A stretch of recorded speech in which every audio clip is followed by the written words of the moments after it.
Она думала, что одна в лесу, пока не спасла детеныша пантеры, и не заметила, что десятки глаз наблюдают за ней в темноте. Но то, что эти пантеры сделали с ней, никто бы и представить не мог. Смотрите до конца и комментируйте. Лес всегда возвращает то, что чисто. Первые лучи утра еще робко пробивались сквозь густые кроны деревьев в лесу Неолена, когда Аврора наклонилась, чтобы наполнить флягу чистой водой из скрытой реки. Постоянный шум потока был почти гипнотическим, но она сохраняла внимание. Она знала, что это необычный лес.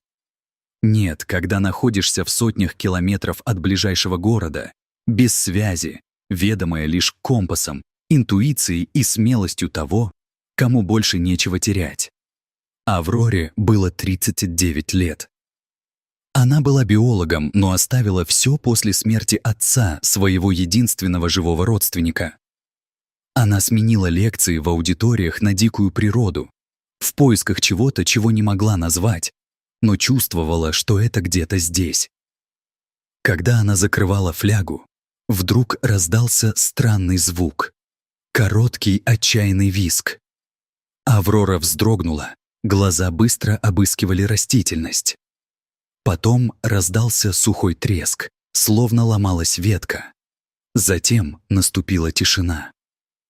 Она пошла на звук, осторожно и уверенно ступая. Пройдя через густые заросли папоротников, она увидела его, крошечного детеныша по меркам дикой природы, покрытого черной промокшей шерстью, глаза широко раскрытые от страха. Он застрял на грязном берегу реки, передние лапы погружены в грязь по колено, тело дрожало. Сердце Авроры забилось быстрее. Не было сомнений, это была черная пантера. Инстинкт самосохранения кричал отступить, но что-то сильнее взяло верх этот взгляд. В нем было что-то, что преодолевало границу между животным и человеком. Это был не просто страх, а мольба. Она огляделась. Рядом не было матери, не слышалось рычания или шелеста в деревьях, которые могли бы означать приближение других животных, и все же Аврора знала, что не одна. Она спустилась к скользкому берегу, грязь липла к ботинкам. Вода доходила до середины голени, она опустилась на колени рядом с детенышем. Осторожно убрала грязь с лап, чувствуя, как маленькие мышцы дрожат под пальцами. Животное не нападало, не шевелилось, только смотрело. С усилием оно вытащило его. Он прижался к ее тяжело дышащей груди, глаза все еще широко раскрыты, но тело расслабилось. Аврора почувствовала тепло маленького существа через мокрую ткань блузки. Она осталась неподвижной на несколько секунд, пока не услышала глубокий звук, исходящий не от детеныша. Это было тяжелое дыхание, гулкое рычание, заставлявшее землю вибрировать. Она медленно повернулась, все еще держа детеныша на руках, и увидела на вершине склона, окутанные утренним туманом, 5 пар глаз, сверкающих в темноте. Аврора глубоко вздохнула, пытаясь справиться с паникой. Она знала, что бежать нельзя. Себя. Кричать тоже. Ее тело было открыто. Скользкий берег не позволял убежать. И тогда она сделала единственное, что могла. Она опустилась на колени, наклонилась и медленно положила детеныша на землю перед собой, как дар мира. Затем отступила на 2 шага назад, осталась на коленях с опущенной головой и открытыми руками. Детеныш, все еще слабый, издал резкий писк. Ответ последовал мгновенно. Матриарх спустилась твердой походкой, оставляя идеальные следы в грязи. Она остановилась менее чем в метре от детеныша. Ее глаза прошли по нему и устремились прямо на Аврору. Мир замер. Аврора чувствовала, как сердце колотится, вены пульсируют по всему телу. Но глаза пантеры не были враждебными. В них было что-то странное, словно она смотрела не на врага, а на нечто иное, на признание. И тогда это случилось. Пантера медленно опустила голову. Тонкий, но ясный знак признания. Аврора едва могла поверить. За годы учебы она ни разу не слышала и не читала о таком поведении, но видела это своими глазами. Она подняла голову, глаза наполнились слезами. Пантера подошла к детенышу, понюхала его, лизнула морду и в невероятно нежном для дикого существа движении провела шершавым языком по голове Авроры. Один раз, долго и торжественно, Аврора вздрогнула, закрыла глаза, ее приняли. Другие пантеры подошли без агрессии, без угрозы, образовали полукруг вокруг нее. Аврора оставалась неподвижной. Детеныш прижался к лапам матери, которая легла рядом, защищая его. Следующие минуты были окутаны священной тишиной. Пантеры смотрели на Аврору глубокими, почти человеческими глазами. Одна из них легла, другая подошла и слегка коснулась ее мордой. Аврора не знала, что думать. Она плакала молча. Это был самый дикий, самый опасный и самый прекрасный момент в ее жизни. Здесь, на коленях в грязи, окруженная легендарными хищниками, Аврора не чувствовала страха. Она испытывала благодарность и уважение. Не то уважение, которое навязывается словами, а то, что рождается. Когда два существа из разных миров узнают в друг друге одну искру, жест жизни, акт мужества. Вожак встала, все еще наблюдая за Авророй. Легким кивком головы дала знак остальным. Пантеры одна за другой отступили. Матриарх была последней. Перед тем, как исчезнуть в тенях леса, она бросила последний взгляд на Аврору, взгляд, говоривший больше всяких слов. «Ты одна из нас». В то утро Аврора не вернулась сразу в лагерь. Она сидела на берегу реки, скрытой туманом. Часами, словно само время остановилось, чтобы созерцать произошедшее. Вода спокойно текла, не ведая о той эпифании, что она пережила. Пантеры исчезли в лесу, но их глаза все еще следили за ней. Она коснулась лица, где матриарх провела языком. Кожа была еще влажной, память яркой. Казалось, открылся портал. Что-то внутри нее изменилось. Это было не только о биологии, поведении животных или науке. Это было духовно, договор, заключенный в грязи. В ту ночь, вернувшись в палатку, Аврора писала в своем полевом дневнике без остановки. Но впервые это были не технические заметки, это были признания, эмоции. Она размышляла о вещах, которые никогда не осмелилась бы опубликовать в научных журналах. «Сегодня я перестала быть просто человеком», — написала она. «Сегодня меня коснулась душа джунглей».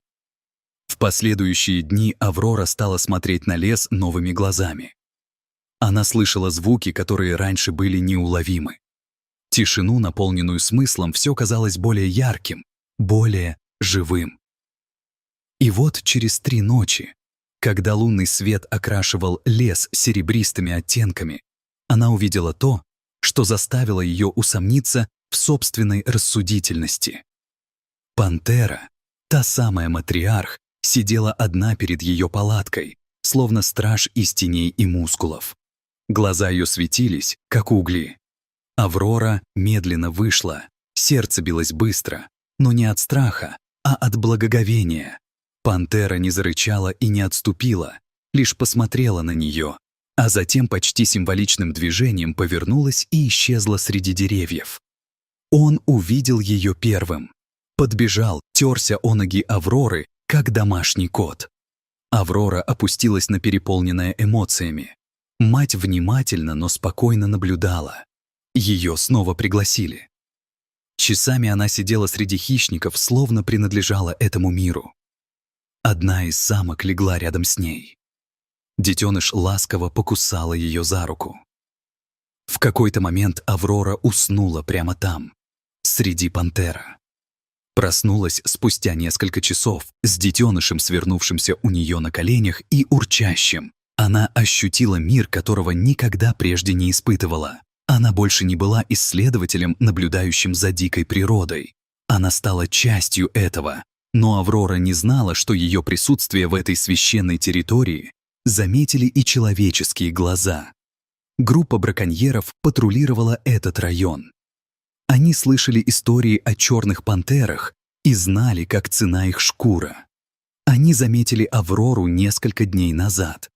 Скрытый среди деревьев дрон запечатлел ее взаимодействие с животными, и теперь жадность породила жестокие планы. На следующий день, когда Аврора собирала образцы листьев недалеко от поляны, она услышала выстрел. Сухой звук прорезал воздух, словно хлыст. Аврора бросилась к месту выстрела, сердце колотилось. Она нашла детеныша пантеры, хромающего с поверхностной раной на ноге. Он стонал, прячась за корнем. «Нет-нет, мой дорогой», — прошептала она уже со слезами на глазах, осматривая его. Она услышала шаги.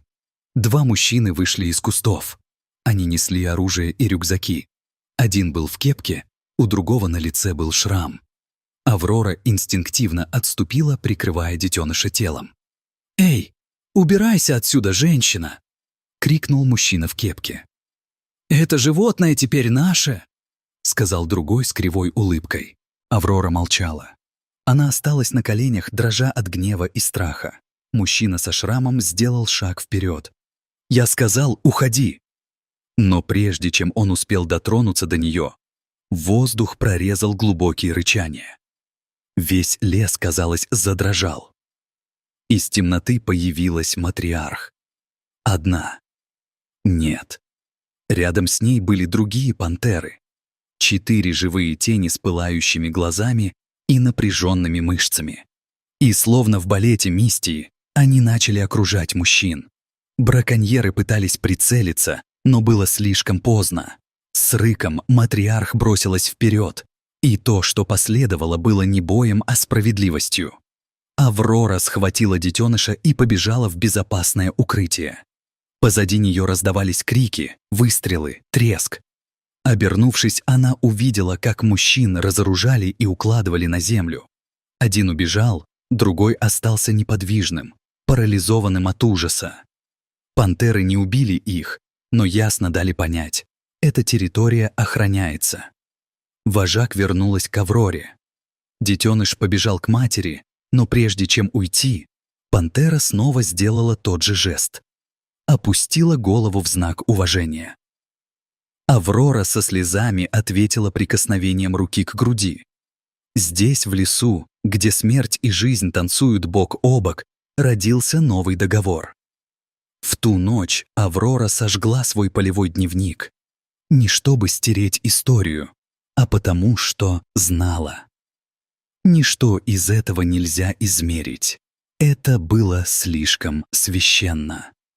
Новость распространилась еще до того, как Аврора решилась кому-либо рассказать. На следующее утро, после неудачной атаки браконьеров, 2 местных проводников, потерявшихся от основной группы, нашли Аврору, сидящую на краю поляны. Восходящее солнце пробивалось сквозь ветви, словно лучи благословения. Рядом с ней, положив голову ей на колени, спал детеныш пантеры. Она ласково гладила темную шерсть с древним спокойствием, словно всегда принадлежала этому моменту. Мужчина застыл в изумлении. Один из них уронил бинокль. Аврора посмотрела на них, не сказав ни слова. Детеныш тоже заметил их, но не зарычал. Он просто встал, медленно направился к зарослям и исчез в тени. Тогда Аврора встала. «Я не ранена», — сказала твердым голосом. «Но мне нужно, чтобы вы передали сообщение директору заповедника. Браконьеры вооружены. Один убежал, другой больше не сможет охотиться в ближайшее время». Мужчины почувствовали ее потрясение. Через несколько часов история уже рассказывалась на всех станциях парка. Женщину с пантерой, как ее стали называть, считали, что она встретилась с невозможным и победила. Но не силой, а связью. Европейский документалист, приехавший в заповедник снимать экзотических птиц, услышал рассказы и решил найти ее. Когда он нашел Аврору, не ожидал, что она согласится на съемку, но она не отказалась. Она лишь попросила, чтобы интервью было не о ней, а о нас. Видео стало вирусным за 3 дня. Мы привыкли видеть больших кошек как символы страха или грубой силы, Но они умеют распознавать намерения, благодарить, защищать. То, что спасло меня в том лесу, это было не везение, а взаимное уважение. Записи Авроры, сделанные тихо, с камерой, прикрепленной к шее и с автоматическим запуском, были проанализированы исследователями со всего мира. В них было больше, чем просто поведение животных. Там была осознанность выбора. Доктор Мирелла Энкози, специалист по поведению больших кошек из Университета Йоханнесбурга, была одной из первых, кто посмотрел материал.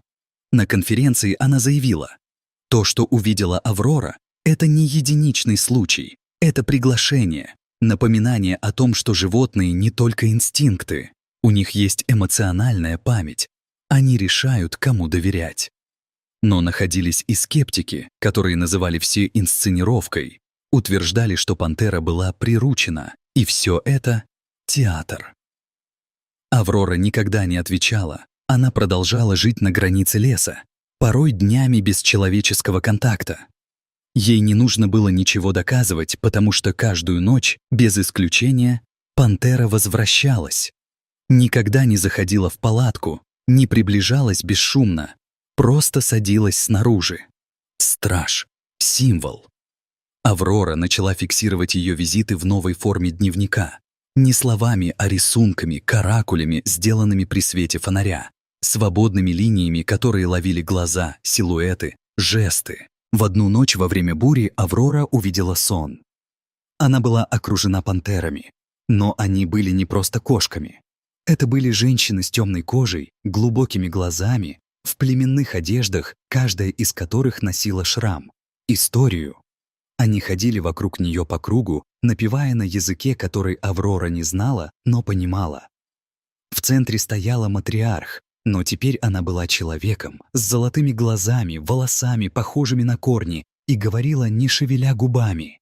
«Ты слышала зов Аврора?» — спросила она. И ответила: «Вот почему тебя увидели.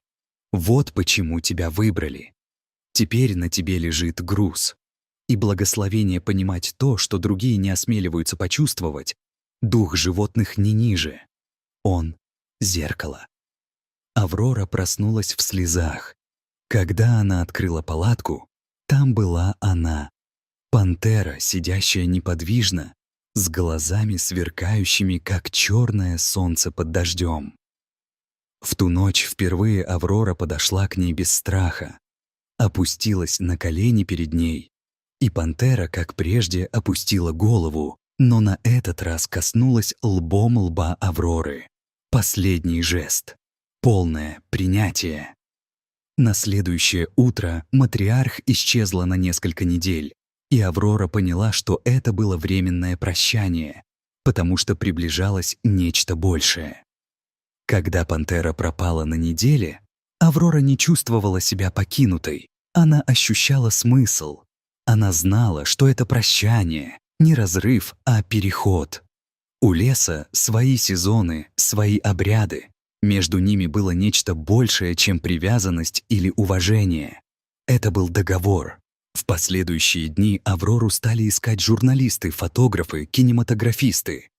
Все хотели запечатлеть женщину с пантерами, но она отказывалась позировать. Спокойно говорила: «Эта история не моя, она их».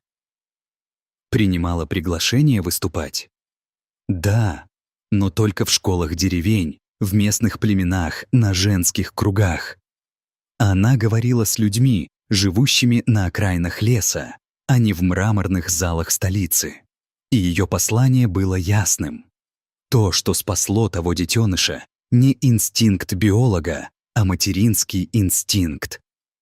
Тот самый, что бьется в каждой женщине, когда она видит жизнь, просящую помощи.